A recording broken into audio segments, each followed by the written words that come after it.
Assalamualaikum warahmatullahi wabarakatuh. Nama saya Safira Deva Biola. NIM saya 1519114130079.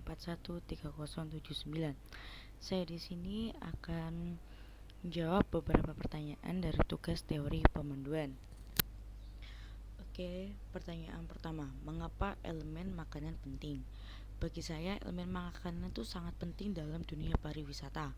Mengapa? Karena makanan merupakan kebutuhan sehari-hari manusia, sehingga ketika kita berwisata pun kita juga membutuhkan yang namanya makanan.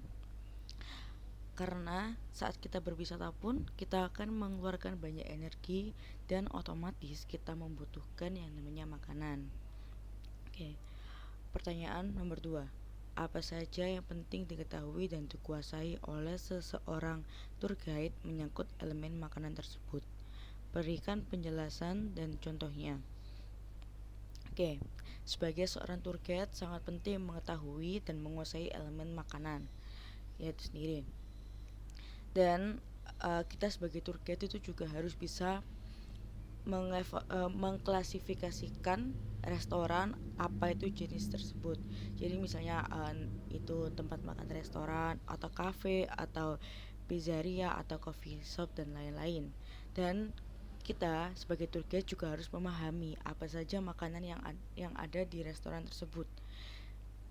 Juga kita harus menguasai beberapa semua menu misalnya breakfast, terus lunch, dinner dan lain-lain. Dan kita juga sebagai tour guide harus paham makanan apa yang cocok dengan wisatawan kita yang kita.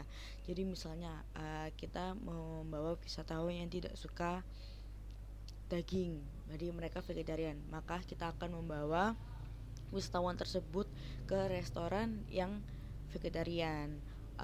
Begitu sebaliknya, jika wisatawan kita lebih menyukai daging-dagingan, maka kita bisa membawa wisatawan kita seperti ke restoran steak atau restoran daging-dagingan. Oke, pertanyaan ketiga, di era pandemi ini bagaimana kedua hal di atas nomor 1 dan 2 masih pentingkah? Menurut saya di era pandemi ini kedua jawaban di atas sangat penting dikarenakan di saat pandemi seperti ini kita harus selektif memilih makanan dan memilih tempat makan yang sangat bersih dan higienis. Karena tentunya kita sebagai pramu wisata tidak ingin kita dan para wisatawan terjangkit virus pandemi ini. Dan juga tidak mungkin jika kita sebagai tour guide membawa wisatawan kita ke tempat yang kotor atau makan makanan yang memiliki standar kesehatan yang sangat rendah. Oke, pertanyaan keempat adalah apa pendapatmu dengan virtual restoran pada era pandemik ini? Di zaman pandemi ini banyak sekali orang-orang yang membuka dan memanfaatkan kecanggihan pada zaman teknologi ini dengan membuka virtual restoran. Banyak positifnya dengan adanya virtual restoran ini. Kita hanya duduk di rumah dan kita memesan lewat teknologi dan makanan akan datang ke rumah kita. Tetap di samping itu banyak juga negatifnya dengan adanya virtual restoran. Pramu wisata sedikit pramu wisata pendapatan pramu wisata pun mulai berkurang gitu. Karena biasanya orang-orang akan memesan lewat makanan lewat pramu wisata, dan dengan adanya virtual restoran orang-orang lebih memilih memesan lewat teknologi. Oke, kita lanjut pertanyaan nomor 5. Apa yang kamu ketahui tentang makanan khas di daerahmu? Berikan penjelasan seperlunya tentang satu jenis makanan khas tersebut.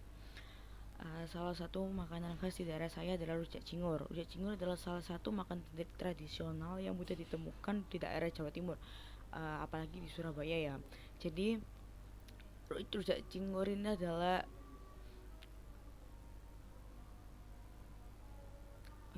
dalam bahasa Jawa, cingur adalah mulut. Mulut itu berasal dari mulut sapi. Dan rujak cingur biasanya terdiri dari irisan beberapa jenis buah, lalu beberapa sayur, dan ditambahi dengan lontong, tahu, tempe, cingur, serta sayuran. Dan cara penyajiannya, rujak cingur dibedakan menjadi dua macam, yaitu penyajian biasa dan matengan. Kalau biasa itu biasanya rujak cingur terdapat beberapa buahan, tetapi kalau matengan itu tidak ada buah-buahan sama sekali. Dan rujak cingur disajikan oleh bumbu kacang yang diulek bersama petis. Dan biasanya orang-orang Surabaya memakannya menggunakan bersama kerupuk gitu. Oke. Sekian dari saya. Wassalamualaikum warahmatullahi wabarakatuh. Dadah.